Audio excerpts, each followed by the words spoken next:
What's up, everybody? Professional wrestler, comic book collector, video game enthusiast, Zach the Ripper Comics here. And I want to welcome you back to Night 2 of WWE WrestleMania here on Zach the Ripper Comics. Now, to go over last night's event in real quick, Cliff Notes fashion, we saw Bianca Belair in the main event defeat Sasha Banks for the SmackDown Women's Championship, as was predicted back in September here on the channel. We also saw Bobby Lashley retain the WWE Championship against Drew McIntyre. AJ Styles and Omos shocked the world when they won the Raw Tag Team Championships from The New Day. The New Day acting suspiciously like heels throughout the entire match. In fact, the match psychology itself was basically built up to the debut, the in-ring debut of Omos, who did not disappoint.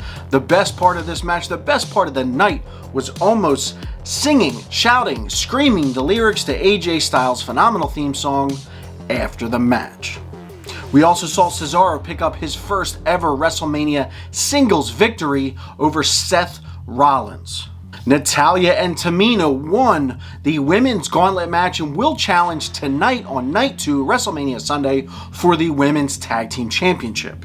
In a steel cage match, Braun Strowman bested Shane McMahon, something that I did not see coming. This match was absolutely dead to the live crowd. There was absolutely no noise, there was absolutely no movement, and they blacked out the entire crowd, including ringside seating during this match, because everybody was so dead. In a matchup that surprised everyone, that was not dead, that the crowd could be heard, the crowd could be seen up into the 200 level, Bad Bunny and Damian Priest defeated The Miz and John Morrison.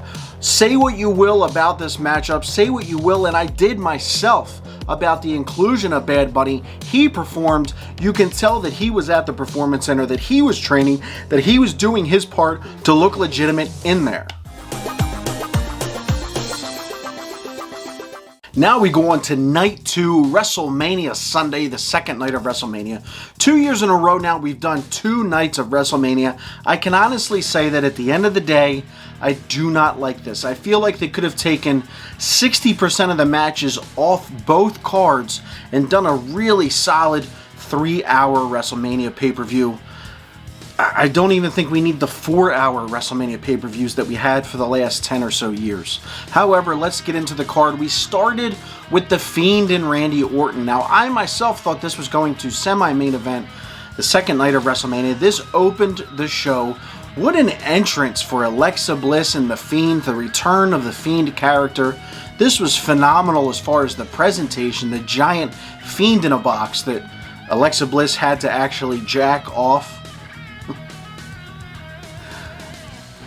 and turn in order to pop the Fiend out of the box. Randy Orton debuted new white gear. I thought he looked fantastic. Overall, his physique has always been amazing, even when everybody was told to get off of the stuff. He looks amazing. His gear looked amazing. This match was solid. However, the finish absolutely perplexes me. Perfect-plexes me. Because The Fiend should have gotten a victory here. It doesn't make any sense for the character. I know that they're going to justify it by saying, well, there's story content here, so the loss doesn't matter because we continued some story content. I still feel like it would not have hurt Randy Orton in the slightest to have lost to The Fiend here at WrestleMania. My personal take on what happened with Alexa Bliss is that Alexa Bliss, in using the devil's work to bring back the Fiend from the dead, she herself is now possessed by some kind of an evil entity, because it looked like there was someone within inside Alexa Bliss reaching out to the Fiend for help in that moment last night. The Women's Tag Team Championship match was up next as the champions Shayna Baszler and Nia Jax, without Reginald and with no mention of Reginald even on the show, defeated Natalya and Tamina, who on night 1 won the women's gauntlet match in order to earn this title shot. This match was absolutely horrendous. To those of you online that truly believe this was a fantastic outing, especially for Tamina, please go back and rewatch the match. Tamina is absolutely horrendous. Her shots do not connect. Nia Jax was even heard at several points telling Tamina to lay it the fuck in. She's not good. She continues to stumble around. She has no basic. She has no fundamentals. And obviously she's been taught these things, but they just don't connect. Tamina would be better served like she was a few years ago, strictly in a bodyguard-esque role. She has a great look, she is intimidating, and she can do the splash off the top, but we don't need to see her in 20-minute matches, especially at WrestleMania. This match was garbage. Shayna and Nia Jax retain, which confused everybody. I honestly don't care. I feel like they're probably holding on to the belts to set up for the eventual Bella's return, probably at SummerSlam. Everybody's favorite, Kevin Owens and Sami Zayn taking each other on. Logan Paul, the YouTube personality with over 23 million followers. If you didn't know that, WWE nailed you over the head with it about 322 times during this entire segment. Kevin Owens is able to get the win easily on Sami Zayn. The match was completely forgettable as they've had about 376,000 of them just in WWE alone, just on Raw and SmackDown alone over the past 5 years. Nothing special about this. Logan Paul gets into the ring afterwards to console Sami Zayn, who blames the loss on him. Logan Paul shoves Sami Zayn down and then suffers a stone cold stunner at the hands of Kevin Owens. Who cares? You know, like, the business model here is to get 23 million of those Logan Paul followers, those subscribers, to latch onto Peacock, to latch onto the WWE social media services. So I understand why they did it. Who cares? For the United States Championship, Sheamus defeated Matt Riddle for the title on the show with a huge bro kick as Matt Riddle was in midair springboarding off of the second rope. This was a phenomenal finish, and whoever came up with this deserves a ton of credit, even if it was that piece of shit Riddle himself. Everybody always does these springboards and no one ever counters them, except when Undertaker countered Shawn Michaels in 2009 into the Jumping Tombstone. This was phenomenal in the fact that no one saw it coming and it connected, and Riddle immediately had a bloody mouth. Sheamus was the right guy to get the victory, as Riddle has been absolutely dead in the water since coming up from NXT to Monday Night Raw and SmackDown. For the Intercontinental Championship, a belt that has so much history at WrestleMania, the champion Big E, who was sang to the ring by Wale, took on Apollo Crews. This match was the worst of the 6 that they've had. It was a Nigerian drum fight. We didn't know what that meant. Turns out all it was a bunch of drums on the floor that were not used. What were used were kendo sticks, because everybody knows in a Nigerian drum fight they have kendo sticks. And what else do they have? Japanese gongs. That's right, in a Nigerian drum fight, a Japanese gong was one of the weapons. One has to believe that this match was probably originally planned to be a cinematic match that would have taken place in Nigeria, with perhaps a barrage of Nigerians on drums banging to create a really atmospheric, incredible aura that probably would have been 1,000,000 times better than what we actually got. Yes, I'm asking for the cinematic match over the live action match. Apollo Crews gets the win to become your new Intercontinental Champion when Daba Kanto re-debuts, with the rumors being that his name is now Commander Aziz. I got nothing. Just Google it and look at his outfit. That's all I got. Just look at his outfit. In our semi-main event match, which doesn't mean anything nowadays in a 2-night WrestleMania event, Asuka lost the Raw Women's Championship to Rhea Ripley in a solid yet underwhelming match. And I've seen people online say how fantastic it was, but when you go back and watch it, listen for the crowd, look at the crowd. They just honestly don't care. Sorry. And in our main event, Daniel Bryan, Edge, and Roman Reigns, the Universal Champion, were in a 3-way dance that was a really great match with a mind-boggling finish. Edge, who looked absolutely fantastic, was the clear favorite, with Daniel Bryan even getting booed throughout the match. Now, Daniel Bryan was added to this because for some reason in WWE's minds, they believed that Edge wasn't going to get the reception that he had gotten last year at the Royal Rumble. So they added Daniel Bryan in order to have a definitive babyface.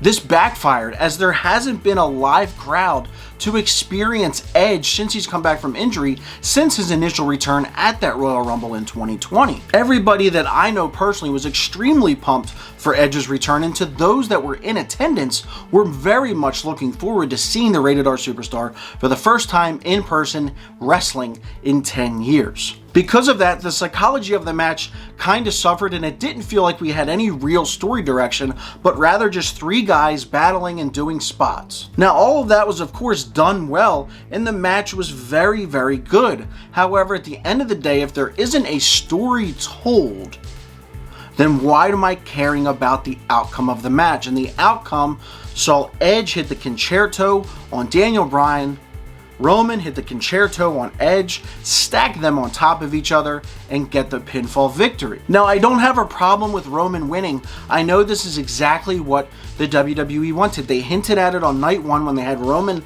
stand out with the McMahons, welcoming the fans back. They wanted to show that he's the golden boy. They're taking what everybody has said online over the years and having their voices heard at the shows, in that Roman was the chosen one, the golden boy, and now they're shoving it in your face as his character. I don't have an issue with that. The issue I have is that the finish was exactly what we've seen since October now. Jey Uso gets involved, helps Roman win. Nothing else happens. I honestly thought that The Rock would return just to set up some kind of a one-year thing with Roman Reigns for next year's WrestleMania, as he did with John Cena years ago. That did not happen. I thought Jimmy Uso would return in order to help Roman win, because it would be the same that we've gotten, but slightly different. They had Jey Uso get taken out early in the match, so I thought this was a foregone conclusion. Unfortunately, it was not. It was just the same old shit. That's the problem I have here, and that's what a lot of fans have a problem with, is that they finally, after a year, were able to go to their show, go to their first wrestling show in person, go to their first WWE show, go to WrestleMania, and they got the same old shit. Not cool, WWE. The rumors are the next time they'll have a live crowd for a big event is going to be this year's SummerSlam. Please keep that in mind, WWE, that these people have been waiting for this. They've been trying to watch the weekly product to keep up with it. They want to be entertained and have a genuine good story told. If you knew in advance that the finish was going to be Roman winning the exact same way he has, then the Bianca Belair and Sasha Banks match should have been moved to night 2 as the main event, the headlining match, the final match of night 2. At least it was something new and something fresh, and it had a feel-good moment. All in all, I would say that WrestleMania gets a D as far as everything that they did. The show was way too long, even with the 2 nights, way too long, and I'm taking the weather delay even out of the equation. You take that out, and there was still, like I said in the beginning, around 60% of the content that they gave us could have been on one of the weekly shows. Leave a comment below and let me know what you thought of WrestleMania and what you think on my take of WrestleMania 37, both night 1 and night 2. If you don't already know, we lost someone that contributed huge to the professional wrestling industry. That is DMX, the original Rough Rider. Party up in here. One more road to cross. I think it's time we pop a 40 and pay tribute to our man, DMX. Always pounding with Polar, even when it's in tribute to my man, DMX. How many brothers fell victim to the streets? Rest in peace, young wrestler. There's heaven for G. Be alive. I told you that I never thought of death. My wrestlers, we the last ones left. How many wrestlers fell victim to the streets? Rest in peace, young wrestler. There's heaven for G. Be alive. I told you that I never thought of death. My wrestlers, we the last ones left.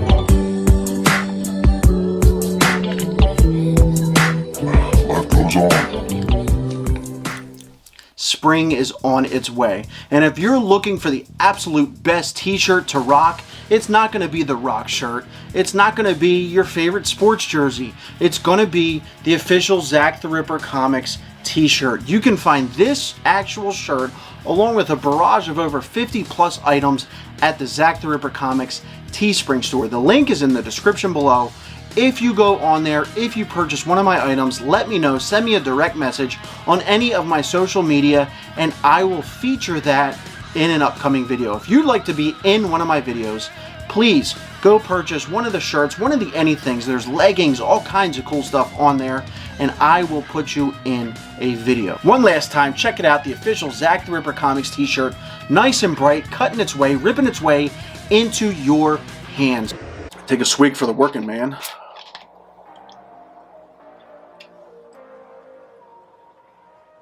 Keep acting up what you really want. Ride or die. Lord, I pray. I pray for all my polos and my wrestlers.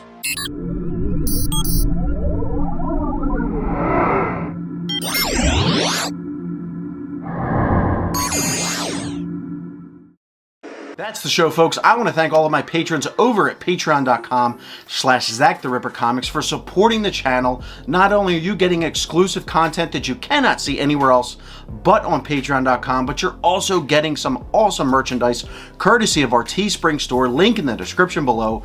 T-shirts, hoodies, fanny packs, dog sweaters, and even the ever-popular ladies' leggings. For everybody that liked us on Facebook, found us on Instagram, hit up the ebay.com/ZackTheRipperComics store for all of your comic book needs. And last but not least, hit the thumbs up on this video, hit the bell for notifications so you know when we go live or when we post brand new content. And last but not least, subscribing to the channel, as it goes a long, long way as we are on the road to 3,000 subscribers. Until next time.